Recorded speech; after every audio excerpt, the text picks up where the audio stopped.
RTI 1, 13h en temps universel et partout en Côte d'Ivoire. Bonjour et bienvenue. Dominique Ouattara, la première dame de Côte d'Ivoire, a inauguré hier le centre d'affaires baptisé Ivoire Trade Center, un bâtiment moderne conçu pour accueillir des bureaux et une galerie commerciale et soucieux des normes environnementales. On en parle dès le début de ce journal. Dans ce journal également, nous parlerons café et cacao. Le Conseil du café et cacao vient de lancer la campagne 2021-2022.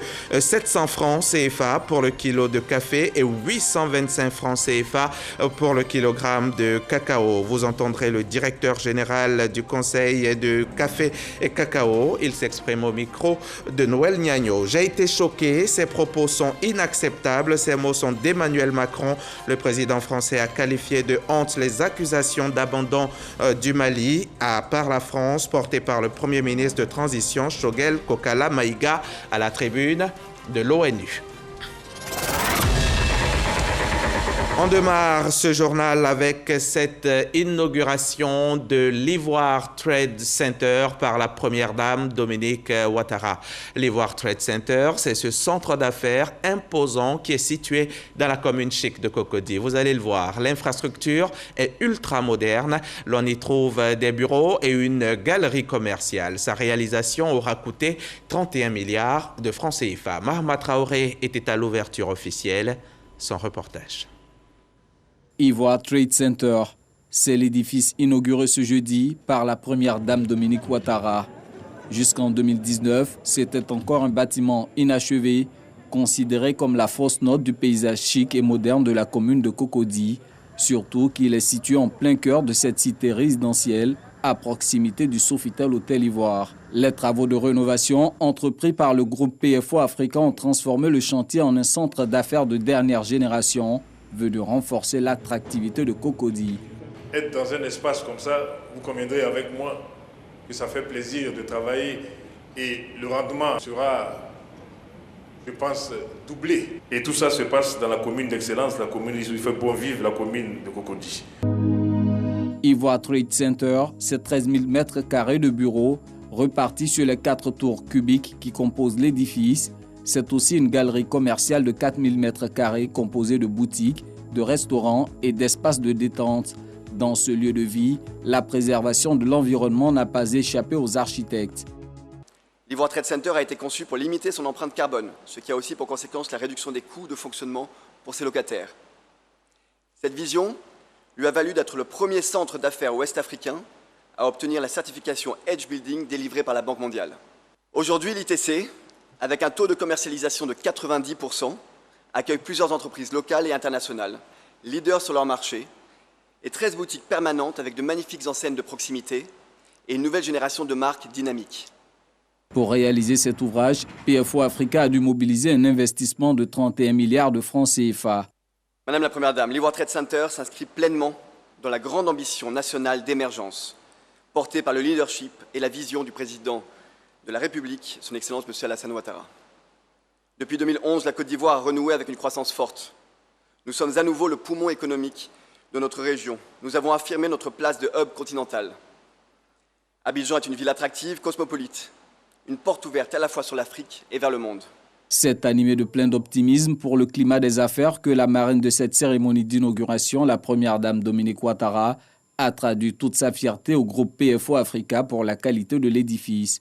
Situé en plein cœur de la commune de Cocody, cet espace de travail, confortable et flexible, ainsi que son architecture panoramique, en font une destination incontournable pour échanger, travailler ou se détendre dans un cadre exceptionnel.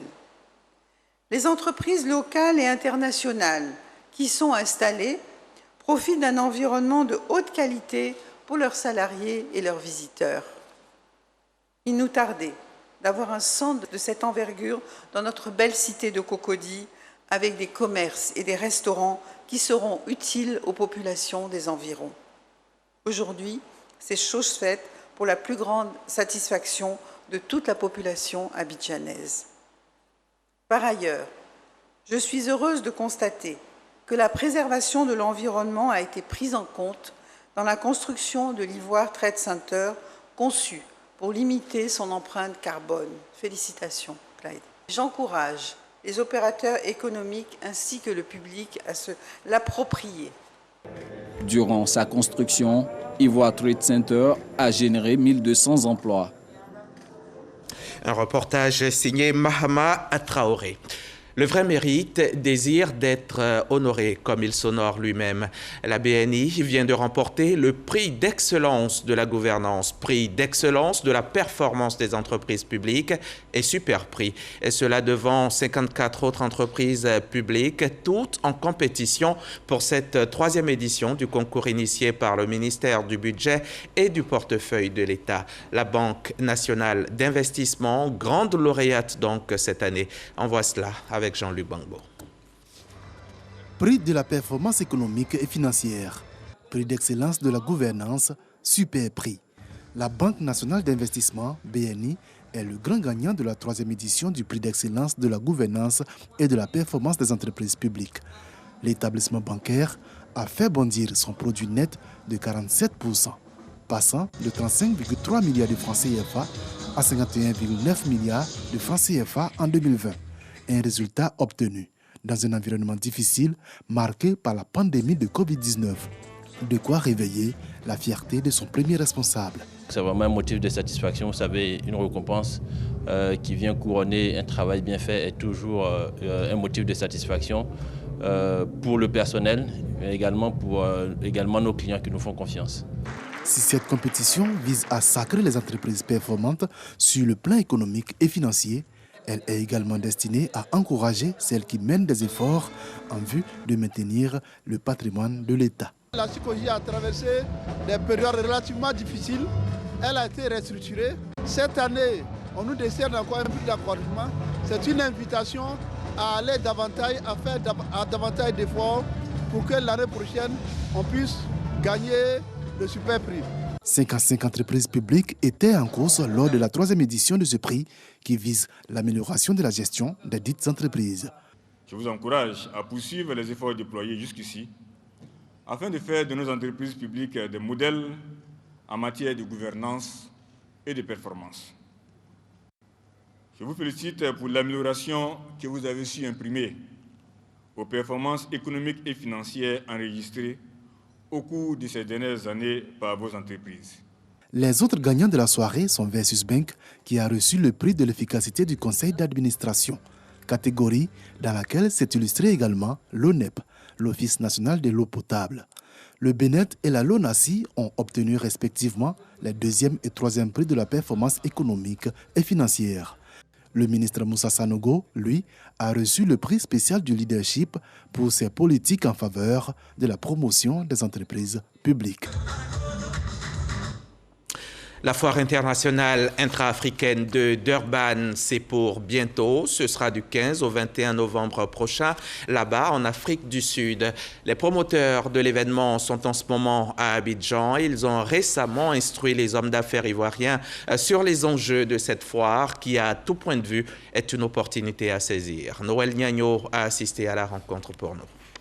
Après le Caire, en Égypte, la foire commerciale intra-africaine dépose ses valises à Durban, en Afrique du Sud.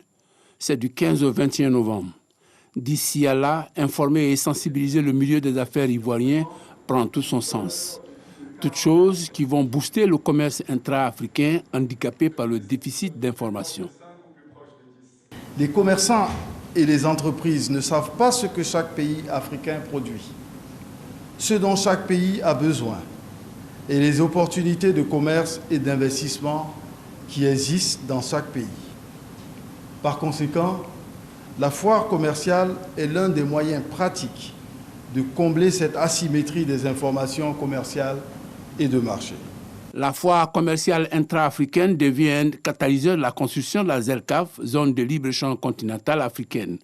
La preuve, pour ce rendez-vous, plus de 1100 exposants sont attendus pour un public de plus de 10 000 visiteurs. Les accords d'investissement générés sont de l'ordre de plus de 40 milliards de dollars américains. Voilà qui explique l'invite du ministre du Commerce et de l'Industrie ivoirien aux opérateurs économiques. C'est donc un appel pressant aux entreprises du secteur privé en général et aux PME en particulier, aux opérateurs, aux exposants ivoiriens à être présents à Durban et à prendre toute leur place dans cette plateforme continentale qui, d'année en année, se solidifie afin de créer des passerelles pour des échanges plus importants entre nos hommes et femmes d'affaires, pour une plus grande vitalité du commerce intracontinental. S'agissant du commerce intracontinental, insignifiant autrefois 5,3%, il est passé à 16%. Concernant l'offre ivoirienne sur le marché intra-africain, elle est de 23%. Je vous le disais en titre, le Conseil du café et cacao vient de lancer la campagne 2021-2022. 700 francs pour le kilo de cacao et 825 francs pour le kilogramme de... 700 francs pour le café, je me reprends, et 825 francs pour le cacao. On écoute Kone Brahima Yves, le directeur général du Conseil du café et cacao. Il s'exprime au micro de Noël Niagno. Malgré la situation extrêmement difficile, nous avons fait nos simulations sur le prix. Pour ce qui concerne le café, pour la campagne qui commence. Cette année, comme je vous le dis, si nous voulons respecter la vérité des prix, c'est 511 francs qui doivent être payés aux planteurs. Mais le président de la République a décidé de fixer un prix Bourg-Champ café de 700 francs par kilo aux planteurs.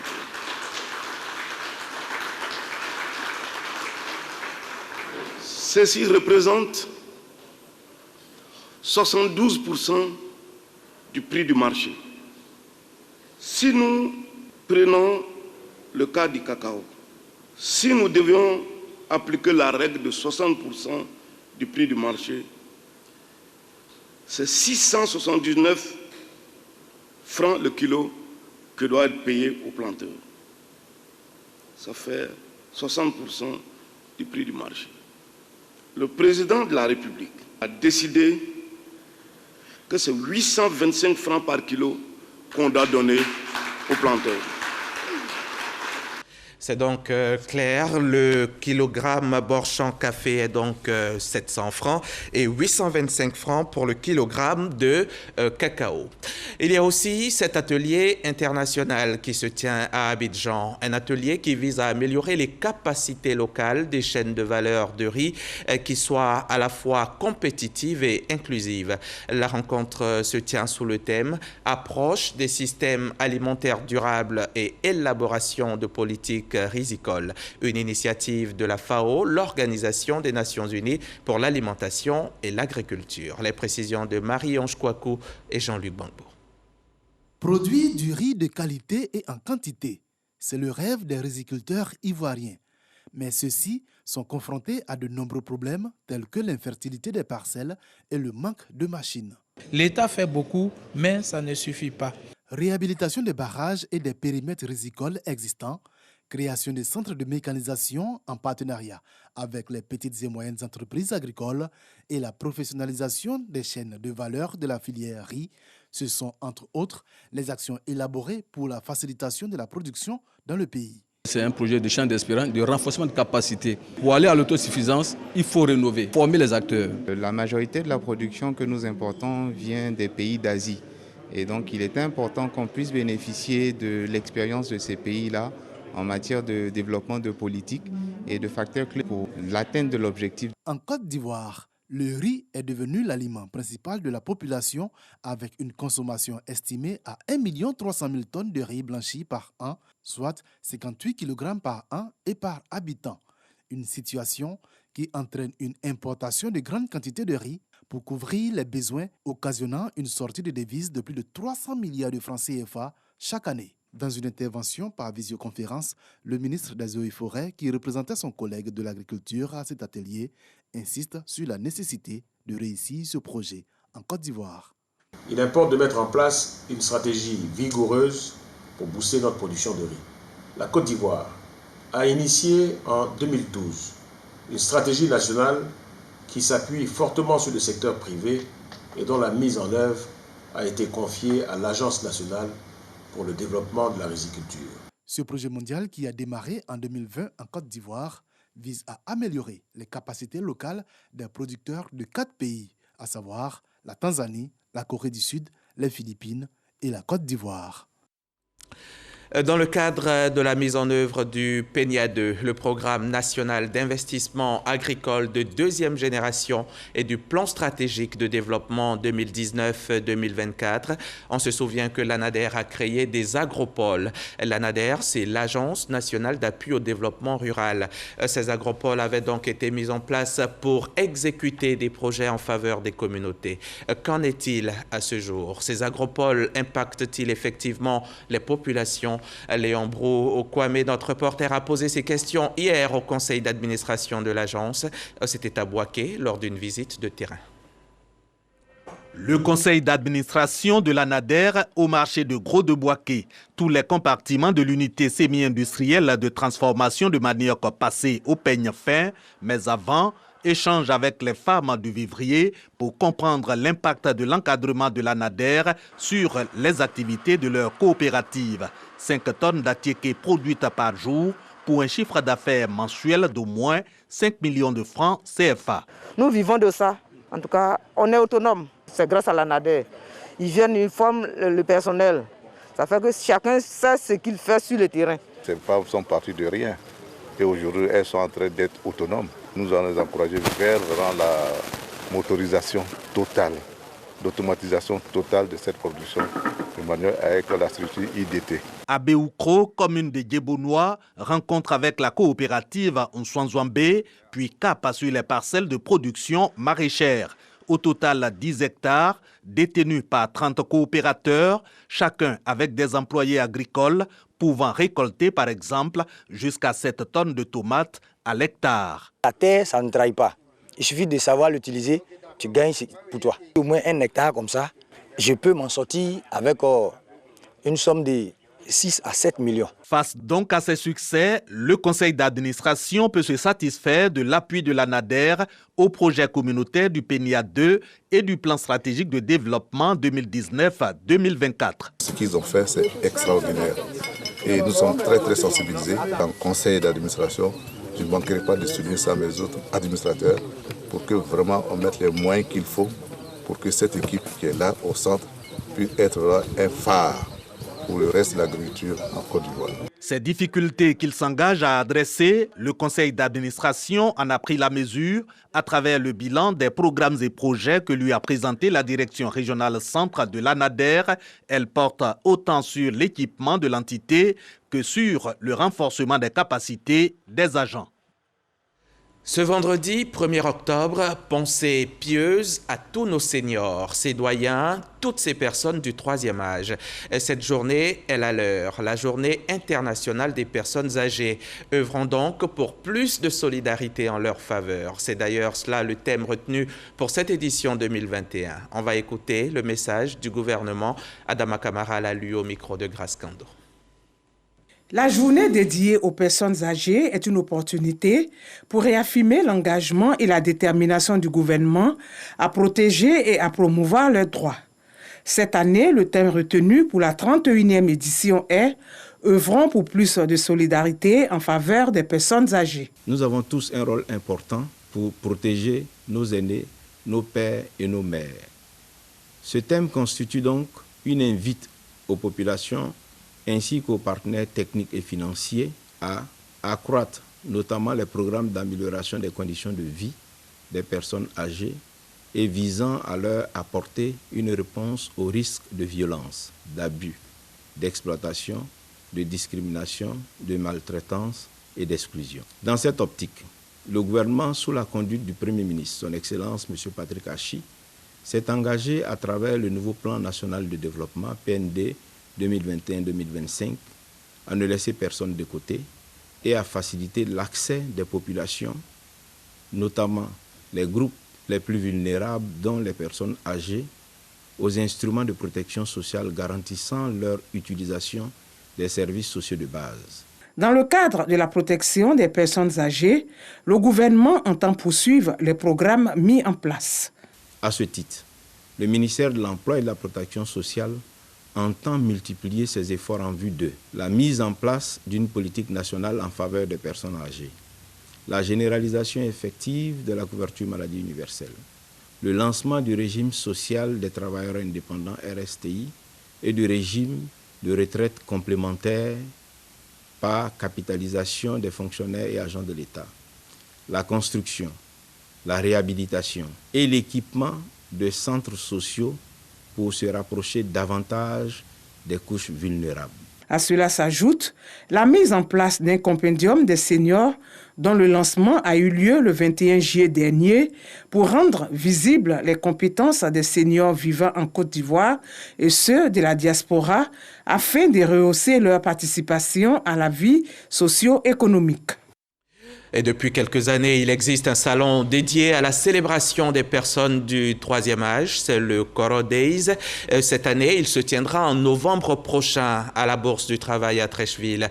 Les Koro Days, c'est aussi un cadre d'échange entre les anciens et la nouvelle génération et surtout leur résilience face au coronavirus. D'où ce thème, Seniors, bibliothèque de l'Afrique, brille de mille feux face au monstre Covid. On en sait plus dans cet élément tourné par Sephora Zegui. Le Koro Days, un salon international dédié aux personnes du troisième âge, remet le couvert avec la 5e édition les 20, 26 et 27 novembre à Abidjan. Cette initiative ambitionne d'accompagner les seniors en leur redonnant le sourire et leur permettant d'être actifs après la retraite. Seniors, Bibliothèque de l'Afrique brille de mille feux face à la COVID-19, une édition sous forme de sensibilisation sur les effets de la COVID-19 sur la santé des personnes du troisième âge. Koro Days est une tribune, c'est une plateforme de formation, de distraction pour les personnes du troisième âge. À cette occasion, il y aura plusieurs spécialistes dans tous les domaines qui viendront entretenir les personnes âgées sur comment se comporter face à cette pandémie. Le Koro Days sera un moment de partage d'expériences, de bonnes consignes, de bien-être, de mieux vivre et d'opportunités de revenus additionnels. Les participants auront droit à des séances de formation sur la santé, le droit, la nutrition, l'agriculture bio et l'immobilier, entre autres. 6 000 participants attendus cette année, 150 panels et conférences et une activité sportive. Il faut savoir qu'il n'y a pas que les personnes âgées qui sont exposées au coronavirus. Le risque nous concerne à tous et les mesures de prévention, c'est tout le monde qui doit les adopter.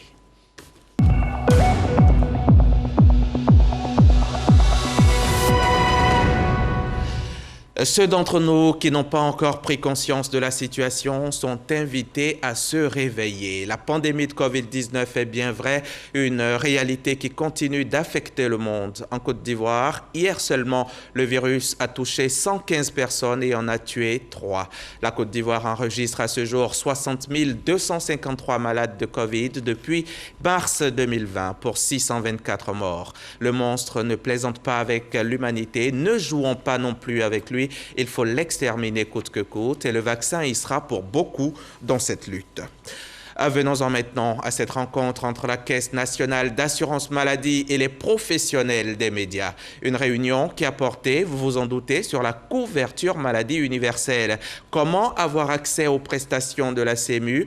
Il s'est agi donc de faire le point sur le mode de fonctionnement de l'instance. Les explications de Jenna Babini et Godefroy Okambawa. Plus de 3 millions de personnes se sont fait enregistrer pour bénéficier des avantages liés à la couverture maladie universelle. C'est ce qui ressort de la rencontre entre la Caisse nationale d'assurance maladie et les professionnels des médias. Ces échanges ont permis d'outiller ces acteurs des médias sur les prestations qu'offre la CMU. Pour nous, il est important d'échanger sur l'effectivité de la couverture maladie universelle, le fait qu'aujourd'hui, toutes les populations qui résident en Côte d'Ivoire ont la possibilité de se faire soigner moins cher avec la CMU. L'initiative est saluée par l'ensemble des participants. Je pense que ces genres d'initiatives sont importantes pour nous, hommes de médias, qui servons de relais, puisqu'il faut informer la population. L'enrôlement à la CMU est gratuite, totalement gratuite, donc ce sont ces informations-là qu'on fait remonter au fur et à mesure et que nous, journalistes, devons avoir pour pouvoir donner la meilleure information. Adoptée depuis le 24 mars 2014, la CMU, selon les responsables, garantit l'accès à des soins de santé de qualité. L'adhérent devra s'acquitter de 1 000 francs par mois, soit 12 000 francs l'année. Et pendant ce temps, se tenait un atelier à l'université Félix Houphouët-Boigny de Cocody, un atelier d'information et de sensibilisation à l'élaboration de la cartographie des risques des services et structures sous tutelle du ministère. Cela dans le cadre de l'exécution du programme d'activité de l'inspection générale du ministère de l'Enseignement supérieur. Le compte-rendu de Michel Mambo. Une journée d'information et de sensibilisation à l'élaboration d'une cartographie des risques. Atelier à l'attention des responsables des services et structures sous tutelle du ministère de l'Enseignement supérieur et de la Recherche scientifique. Cet outil devrait leur permettre d'identifier les facteurs susceptibles d'entraver le bon fonctionnement des services et autres structures sous leur responsabilité. Quand vous identifiez ces risques, vous devriez savoir que ces risques ont été provoqués par quelque chose. Donc, les causes, les risques et les dangers. Vous allez les répertorier dans un tableau et à partir de là, vous allez prévoir des actions pour ne pas qu'ils surviennent, pour endommager ce que vous faites. La cartographie des risques, un outil pour la bonne gouvernance. L'inspection générale d'État est donc aux côtés du ministère de l'Enseignement supérieur et de la Recherche scientifique pour réussir le pari de sa mise en œuvre. En ligne de mire, la transparence et l'efficacité dans la gestion des deniers publics.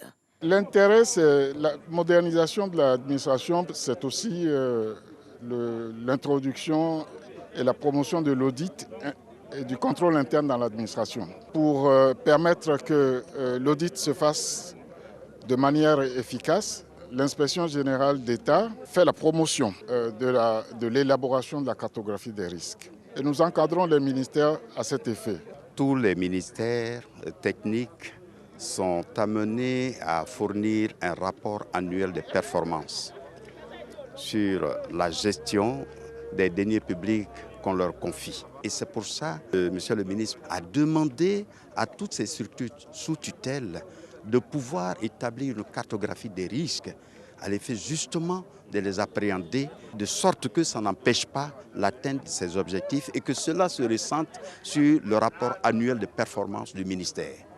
Cet atelier s'inscrit dans le cadre de l'exécution du programme d'activité de l'inspection générale du ministère de l'Enseignement supérieur et de la Recherche scientifique.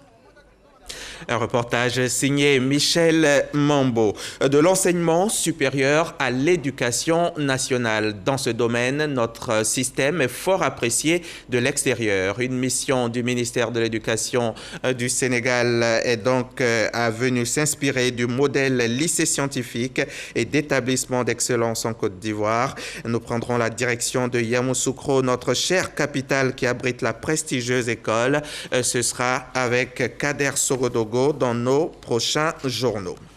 L'actualité internationale est marquée par cette sortie hier jeudi du président français Emmanuel Macron. Il a qualifié de honte les accusations d'abandon du Mali par la France proférées par le Premier ministre malien de transition Choguel Maïga à la tribune de l'ONU. Emmanuel Macron s'est dit choqué par ses propos. Très remonté, il n'a donc pas mâché ses mots et a affirmé qu'il n'attendait rien du gouvernement malien, un gouvernement qu'il appelle plutôt à respecter ses engagements, c'est-à-dire organiser des élections en février et arrêter de mettre en prison les dirigeants politiques. Le lieutenant-colonel Mamadi Doumbouya, lui, devient officiellement président de la République de Guinée ce vendredi. Le putschiste qui a renversé Alpha Condé il y a un mois prêtera serment à Conakry devant la Cour suprême. Sont invités les diplomates étrangers présents dans le pays ainsi que les chefs d'État. Mais alors que la junte du CNRD fait toujours l'objet de sanctions de la CEDEAO, se pose la question de la présence de ces invités à la cérémonie d'investiture. Reste à savoir également si des Des chefs d'État, notamment africains, feront le déplacement. Leur arrivée est malgré tout annoncée dans le programme officiel de la cérémonie. Alors, wait and see. Nous vous en informerons comme si vous y étiez. C'est ici, la RTI, la première chaîne audiovisuelle de Côte d'Ivoire. Merci de votre confiance. À mercredi prochain, 13h.